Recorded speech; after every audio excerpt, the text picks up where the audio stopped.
Olá, IPCA! Hoje é terça-feira, dia 3 de setembro de 2013. Nós estamos juntos há 457 dias lendo a Bíblia e hoje leremos o capítulo 15 do livro de Juízes. Nesse capítulo continuamos a ler sobre Sansão e vemos aqui, mais uma vez, o descaso de Sansão para com o seu chamado, mesmo assim, Deus usando Sansão para fazer a tarefa de livrar Israel das mãos dos filisteus. Nós dissemos a você que em vez de matar filisteus, ele acabou se casando com uma filisteia, e essa história é narrada no capítulo 14. E Sansão, fazendo pouco caso do voto de seus pais, ordenado pelo anjo do Senhor em relação à vida dele, de que ele fosse um nazireu, não só tocou um corpo de leão morto, como provavelmente bebeu vinho no banquete do seu casamento, e casou-se com uma mulher filisteia de um povo incircunciso, desobedecendo assim uma lei que valia para todos os israelitas, quanto mais para os nazireus. Isso já nos mostra então que Sansão não está preocupado com o seu chamado, com o voto ou com nada parecido. No entanto, ele acaba matando os filisteus para pagar a aposta que perdeu. Ele tinha que dar 30 vestes festivais, e então ele acaba matando 30 filisteus lá em Asquelon para pagar a dívida da aposta. Ele se desgosta com a mulher filisteia que havia chamado tanto a sua atenção, a sua primeira esposa. E aí, por conta desse desgosto, o texto nos sugere então que ele foi embora. E quando passou um tempo, é que ele disse consigo mesmo: vou visitar a minha mulher e vou entrar na sua câmara. Tudo nos dá a entender, portanto, que Sansão pegou desgosto por aquela mulher, que pegou o segredo dele e contou para os seus conterrâneos filisteus. E que então Sansão foi embora e largou a mulher para trás sem dar maiores explicações. No entanto, quando o seu apetite sexual falou mais alto, Sansão falou: ah, eu tenho uma esposa. Aí ele lembrou que era casado. E então correu atrás da mulher para entrar na sua câmara. Só que quando ele chegou lá, ele descobriu que o pai da moça estava em aperto. A filha tinha se casado e o marido tinha ido embora.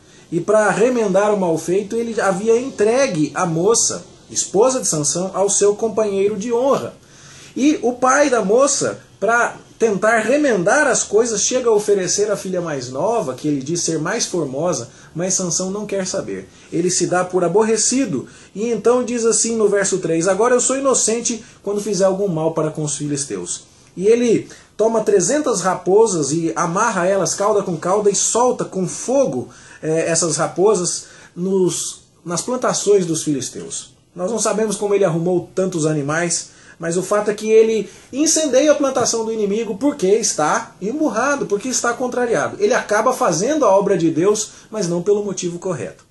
Os filisteus, em represália, vão lá até a casa do sogro de Sansão, um homem que morava em Tímina, e que, portanto, aqui é chamado de Timnita, e matam tanto o homem quanto a esposa de Sansão em represália a Sansão. E Sansão então diz no verso 7, se assim vocês procedem, eu não vou desistir enquanto não me vingar. Note, ele não está dizendo que não vai parar enquanto não fizer a obra de Deus. Ele está dizendo que não vai parar enquanto não se vingar.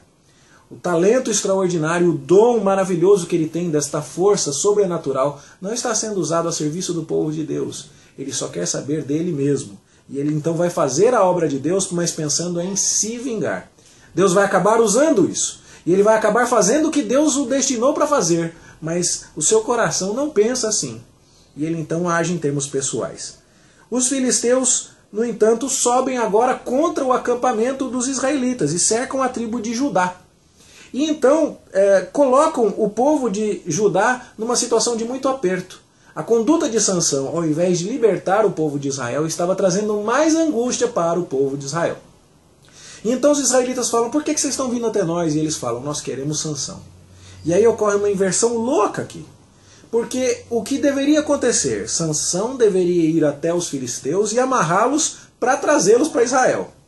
O que a gente está vendo? Israel está indo até Sansão para amarrá-lo, para entregá-lo para os filisteus. Está tudo torcido. Tudo ao contrário. Mas por quê? Porque um homem que recebeu qualificações extraordinárias de Deus para fazer a obra do Senhor só pensa em si mesmo. Note que Sansão fala no verso 12 exatamente isso. Como me fizeram, eu vou fazer para eles.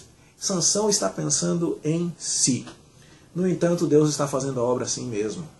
E note, Os israelitas da tribo de Judá juram a Sansão que não vão matá-lo, o amarram e o entregam para o inimigo. Mas o Espírito do Senhor, do misericordioso Senhor, do gracioso Deus de Israel, se apossa de Sansão de tal maneira que ele rompe aquelas cordas e com uma queixada de jumento ainda fresca, note, com a carcaça de um animal que um nazireu não deveria tocar. Mas mesmo assim, mais uma vez nós vemos de forma imperfeita, com pecado misturado, com coisas que nos mostram a pecaminosidade de Sansão e o retrato do pecado de Israel naquela época, Deus ainda age misericordiosamente para libertar o seu povo. E então agora ele mata mais 1000 filisteus com uma queixada de jumento. Sansão, depois desse combate, sente grande sede e clama ao Senhor e o Senhor o livra. E então nós temos aqui um grande livramento, onde 1000 homens dos filisteus são abatidos por um único homem de Israel. Poderia ser um fim da história, não é? O verso 20 do capítulo 15 diz: Sansão julgou a Israel nos dias dos filisteus 20 anos. Normalmente essa fórmula encerra os relatos dos juízes que precederam a Sansão no livro. Seria muito bom se esse fosse o fim da história, não é verdade? Mas não é. E aí então a gente vai ver que esse Sansão egoísta, esse Sansão com grandes apetites sexuais, esse Sansão desinteressado de sua missão, esse Sansão que despreza o seu voto, ainda vai fazer muita besteira aqui, ainda vai ser traído por Dalila e tudo mais. Infelizmente a narrativa não acaba aqui. E é isso que acontece quando, infelizmente, o povo caminha em pecado, a liderança não está voltada para Deus. Aqueles que receberam dons não estão preocupados em colocá-los a serviço do Senhor e no seu reino. Todos sofrem e o final da história não é feliz. Graças a Deus, porém, pela notícia maravilhosa de que Deus no comando não está permitindo que as coisas acabem assim. Essa é mais uma vez uma oportunidade em que Juízes nos convida a olhar para a misericórdia de Deus, que vai fazer a sua obra e vai proteger o seu povo e vai livrar o seu povo, apesar do seu povo, apesar dos seus líderes pecaminosos, apesar deste homem que, dotado de qualificações extraordinárias, só pensa em si, só pensa em sexo, despreza o seu voto. Graças a Deus, o Senhor não nos abandonou e nos mandou o seu Filho, que veio fazer de maneira perfeita a missão que o Pai lhe confiou, que usou de todos os recursos que possuía, de todas as qualificações extraordinárias e miraculosas que possuía, para fazer exatamente aquilo que o Pai lhe mandou fazer. Deu um exemplo de dedicação, de amor ao seu povo, amou-os até o fim. Graças a Deus, porque quando eu me sinto desesperado, olhando para os dias dos juízes, o meu coração encontra consolo lendo as páginas seguintes. No Evangelho do Senhor Jesus Cristo eu encontro tudo aquilo que Sansão não era na pessoa do Senhor Jesus. Essa é a mensagem que gostaríamos de deixar com você por conta desta leitura de hoje no capítulo 15 de Juízes, sobre Sansão. E a pergunta: você tem usado o dom que Deus te deu em prol do reino do Senhor? Ou você é do tipo egoísta que só pensa em você e usa para você as qualificações que Deus te concedeu? Que essa seja a nossa reflexão no dia de hoje, em nome do Senhor Jesus. Vamos orar? Senhor nosso Deus, te agradecemos porque, apesar de ver um líder tão desvirtuado, tão corrompido sexualmente, tão egoísta, nesses dias ainda vemos que soberanamente o Senhor ainda livrava o teu povo matando filisteus por intermédio dele. Te agradecemos porque, se enxergamos problemas nos dias de Sansão, enxergamos a solução deles nos dias do Senhor Jesus Cristo e na pessoa do nosso Supremo Rei, o nosso Senhor Jesus. Obrigado pela certeza do teu cuidado e ajuda-nos, ó Pai, a, despertados por esta leitura, colocarmos tudo aquilo que o Senhor nos concedeu ao teu serviço. Que não sejamos egoístas, mas sejamos pessoas que sabem que temos um chamado, o chamado de vivermos para ti, e que assim nos consagremos à tua obra cada vez mais. Nós oramos em nome do Senhor Jesus. Amém. Boa leitura para você e até amanhã, se Deus quiser.